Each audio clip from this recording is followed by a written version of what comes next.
रमन मलिक सैफ खान कह रहे हैं कि भाई वक्फ बोर्ड की जमीनें छिन जाएंगी कानून से, तो लक्ष्मण रेखा मोदी सरकार क्रॉस कर रही है। भाई मोदी सरकार लक्ष्मण रेखा क्रॉस कर रही है कि लक्ष्मण रेखा मिटा दी है मोदी सरकार ने गरीबों के लिए जो मुसलमानों के ठेकेदारों ने खींची थी? देखिए, मैं उस बात से थोड़ा सा आगे बढ़ के बात करूंगा। एक तो बहुत सारे लोग जो एक हिंदू पृष्ठभूमि या सनातन पृष्ठभूमि से आते हैं, उनका मानना ये है कि the government has been too light, और एक सेकुलर देश के अंदर धर्म को, स्टेट को आइडेंटिफाई ही नहीं करना चाहिए। धर्म निरपक्ष होनी चाहिए सरकार, और उसको धर्म के मामलों को एक व्यक्तिगत मामला रहने देना चाहिए, और उसको जैसे धर्म चाहे वैसे चलने दें।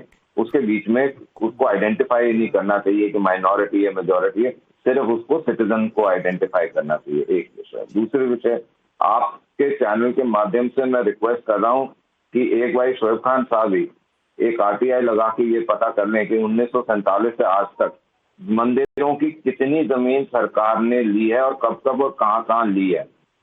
रोंगटे खड़े हो जाएंगे साहब। कितना पैसा लिया है वो पूछ लेंगे तो भी रोंगटे खड़े हो जाएंगे। कितना टैक्स कमाया है ये पूछ लेंगे तो भी रोंगटे खड़े हो जाएंगे। और आप क्या देते हो? आप देते हो zero tax as a community. बहुत गिनती चुनती के लोग हैं। आप बैठ के चुपचाप सुनिए। दूसरी चीज, अब मैं आपके बारे में नहीं बोल रहा था, अभी सुनिए। आप लोग एक नंबर के अव्वल नंबर के जाहिल और वाहियात लोग हैं जो सिर्फ झगड़ा करना चाहते हैं क्योंकि अपनी सल्तनत जो आपने बिना टैक्स पे करे सल्तनत बनाई है उसको आप ले जाना चाहते हैं। तीसरी चीज, ये जो जितने भी मस्जिद है जैसे हिंदुओं के बने हुए हैं ट्रस्ट बोर्ड, आप भी ट्रस्ट बोर्ड बनाइए और बाकी सारा छोड़िए। कौन से देश में मतलब कितने मुस्लिम प्रधान देश है? और उसके अलावा भी एक और चीज बोलता हूँ कि जब मुगलों की शासन ही नहीं था और ट्रांसफर ऑफ पावर मुगल से हुई नहीं, ट्रांसफर ऑफ पावर जो है ब्रिटिश से इंडियन यूनियन को हुई, तो फिर अधिकार कहां से आ गया? कौन सा अधिकार आ गया? कहां का अधिकार आ गया? तो जब मुगल थे ही नहीं तो बंदा कहां से आ गया? और एक और चीज पूछता हूँ साहब, ये जो कोर्ट बोलते रहे जो आपने इम्पीचमेंट के लिए लगे थे, तरुण गोगोई जी का क्यों लगे थे? अपने आप को अच्छा लगे तो दूसरे के लिए बोल दे कोर्ट, तो उसको इम्पीच करने के पीछे लगेंगे। और ये क्या भाई यह तमाशा बना रखा हुआ आप लोगों ने साहब। आप बोलते हैं हम सड़कों पे आ देंगे या देंगे। आपने कभी सोचा है कि आप सड़कों पे आओगे, आप 20 करोड़ हो, अगर 80 करोड़ 100 करोड़ लोग सड़कों पे आ गए और हाँ भी बोल दिया ना तो बड़े वाले पजामा भी गिर जाएगा और छोटे उनकी भी जमीनें छिनेंगी। आपका ये क्या उनकी भी छिनेंगी। अभी तो ये प्रक्रिया शुरू की है सरकार ने। सरकार सिर्फ जमीनें लेके अपने दोस्तों को देना चाहती है। कॉन्स्टिट्यूशन जितनी जमीनें हैं एयरपोर्टों की, जितने कॉन्ट्रैक्ट्स हैं सब देती है अपने दोस्तों को। क्या जानते नहीं? जानकारी नहीं है वो जानकारी निकलवा। एक सेकंड आप दोनों शांत हो जाइए। एक सेकंड देखिए, इस पर बहुत चर्चा हम कर चुके हैं। एक फिगर नहीं दी है, fact and figure. Saif Khan ji, Saif Khan सुनिए ना। सैफ खान सुनिए तो सही।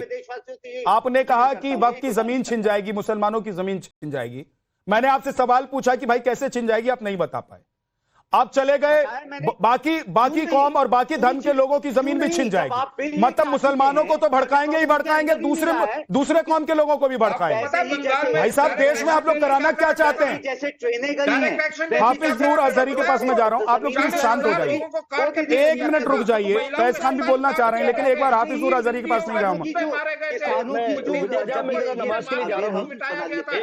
शोन कासमी साहब मैं आ रहा हूं, प्लीज सर 1 सेकंड रुक जाइएगा। 1 सेकंड रुक जाइए। हाफिज नूर अजहरी के पास मैं जा रहा हूं। सर हाफिज नूर अजहरी जी, मुझे यह बताइए कि लक्ष्मण रेखा, धमकी, बरगलाना, यह डर दिखाना कि देखिए ये जो सरकार है आप लोगों को मिटा देगी, खत्म कर देगी, ये तो बहुत हो गया। कब तक करेंगे ये खेल आप लोग? देखिए, मौलाना कौसर हयात कौन है मैंने जानता नहीं। आपने क्यों इतना हाईलाइट कर रहे हैं ये भी मुझे नहीं मालूम। लोगों ने कब कहाँ कहा है, कैसे कहा है, किन परिस्थितियों में कहा है, ये भी मुझे नहीं मालूम। लेकिन इस तरह के बयानबाजी करने वाले कोई हो, उन्हें इस तरह की बयानबाजी से हालात के हिसाब से बचना चाहिए। मैं आपके चैनल पर एक बात बहुत जिम्मेदारी के साथ कह रहा हूँ कि जब मामला सुप्रीम कोर्ट में चल रहा है, जब सुप्रीम कोर्ट देख रहा है, सुप्रीम कोर्ट ने 2 दिन लगातार सुना है उसको और उन्होंने 5 तारीख दी है, तो अब इस तरह की बयानबाजियों का क्या मतलब? हम बकविल के खिलाफ थे, हाफिज नूर, बकविल के खिलाफ है, बकविल के खिलाफ रहेंगे। आप लोगों की मासूमियत पे हंसी आती है। मतलब रोए या हंसे, रोऊं या हंसू, करूं मैं क्या करूं, समझ में नहीं आता। इतने मासूम है ना आप लोग। मतलब कहां जाएं, किसे बताएं, कैसे समझाएं, इतने मासूम हैं आप लोग। अभी आप कह रहे हैं कि ये कौन है मुझे समझ में नहीं आ रहा, कहां से आते हैं समझ में नहीं आ रहा। आप लोग अब कुछ नहीं बोलेंगे, कान में तेल डाल लेंगे, आंख पर पर्दा लगा लेंगे, जुबान पर जिप। आप लोग कुछ नहीं बोलना चाहते, कुछ नहीं देखना चाहते, क्योंकि आपको लग रहा है कि एक हमारे ही वर्ग, हमारे समुदाय का एक व्यक्ति खड़ा होकर हमारे लिए जो हम टीवी पर बैठकर नहीं करना चाहते और नहीं कर सकते हैं, वो बाहर खड़ा होकर कर रहा है। हाफिज नूर साहब। नहीं, अजहरी साहब का कहना है झा साहब कि अगर कोर्ट में चल रहा है और बात सही भी है, सुप्रीम कोर्ट में अगर पेंडिंग है सारा मामला, अभी छोटी सी तारीख है उसमें 5 मई की, और कार्रवाई बराबर चल रही है। हाफिज नूर जी की आवाज नहीं आ रही है, जरा उसको चेक कीजिए कि क्या हो गया है, आवाज क्यों नहीं आ रही है। असगर खान बोलिए, आप कुछ कह रहे हैं जी। मेरा कहना यह है कि अगर अजहरी साहब का कहना है कि सुप्रीम कोर्ट में मामला चल रहा है, 5 तारीख है, वहां पे छोटी सी तारीख मिली है, जवाब के लिए जवाब मांगा है, उसके बाद मेन कार्रवाई शुरू होगी। 2 दिन हो गए कार्रवाई होते हुए, वहां की कार्रवाई चल रही है, और उसमें अपना कोर्ट ने एक छोटा सा ओपिनियन भी दिया, और जो एक आप जिसको रिलीफ की नजर से देख रहे हैं, हालांकि ऐसा नहीं है। मैं किसी नजर से नहीं देख रहा हूं, मैं तो कानून को कानून की नजर से, देश को संविधान की नजर से और संसद को संसद की नजर से देखता हूं। हाफिज नूर आ गए हैं, प्लीज अब उनको वो नहीं बोल पाए, उनको बोलने दीजिए।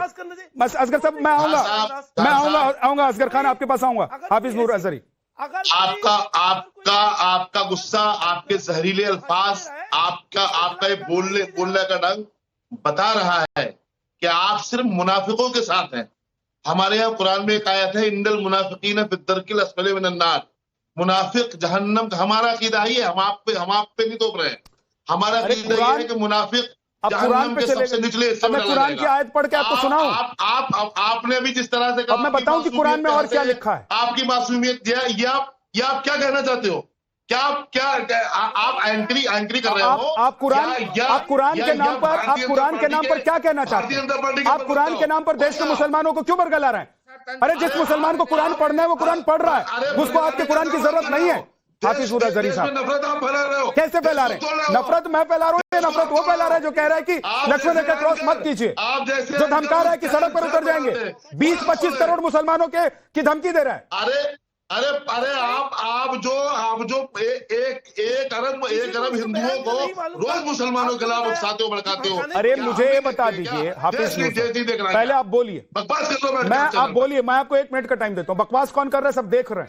आप देख रहे हो बकवास? हाँ, आपने देख रहे हैं। मैंने आपसे एक बात कह दी और आप कह रहे हो, आप पर हंसे, आप पर रोए, आप पर क्या करे, ये जुमले हैं आपके। आप यहाँ बैठकर तो ऐसे रोते हैं हाफिज नूर अजहरी साहब, आप यहाँ बैठकर ऐसे रोते हैं जैसे आपसे बड़ा गरीब, आपसे बड़ा पीड़ित, आपसे बड़ा प्रताड़ित इस देश में कोई दूसरा कौम नहीं है और उस कौम के लोग नहीं है। लेकिन जैसे ही आपके ही कौम के लोग, आपके ही कौम के ठेकेदार, खुद को कहने वाले लोग जहर उगलते हैं, तो उस पर आप अपने कान में तेल डाल लेते हैं। आपसे ज्यादा जहर कोई नहीं उगलता, न भारत में भी नहीं उगलता। अब आपका हो गया हो तो, अब आपका हो गया क्या? दुश्मन आप हो, देश को तोड़ने वाले आप हो। मैं कह रहा हूं, अगर झाजी, मैं ऐसा नहीं समझता था आपको पहले। अब जब से मैंने 2-4 डिबेट आपसे किए, मैं देख रहा हूँ आपका एक ही तरीका है, क्या मुसलमानों को, इस्लाम को, मौलाना को टारगेट करके लेकर पड़ जाओ, मौलाना को टारगेट करके बैठो। हाफिज नूर साहब, जब आपके पास कोई जवाब नहीं होता है ना, तो एंकर को ब्लेम करने के अलावा आप बदतमीज आदमी हो। मेरे को जवाब दीजिए। अरे तो आपको आपके वालिद ने क्या सिखाया है? गुंडागर्दी, वाहियात बना, पास कर रहा बैठ करके। मेरे वालिद वहीं आके मारेंगे, पता लग जाएगा एक बारी में। तेरे बाप ने कैसे सिखाया तुझे? बकवास करने बैठ जाते हो टीवी पे, शैतान कहीं का। पंचर लगाने लायक हो, पंचर लगाते रहोगे बस। तू क्या बकवास करने आते हो, बोलने की तमीज नहीं है। स्कूल चले जाते, अच्छा रहता। स्कूल में गए नहीं साला मदर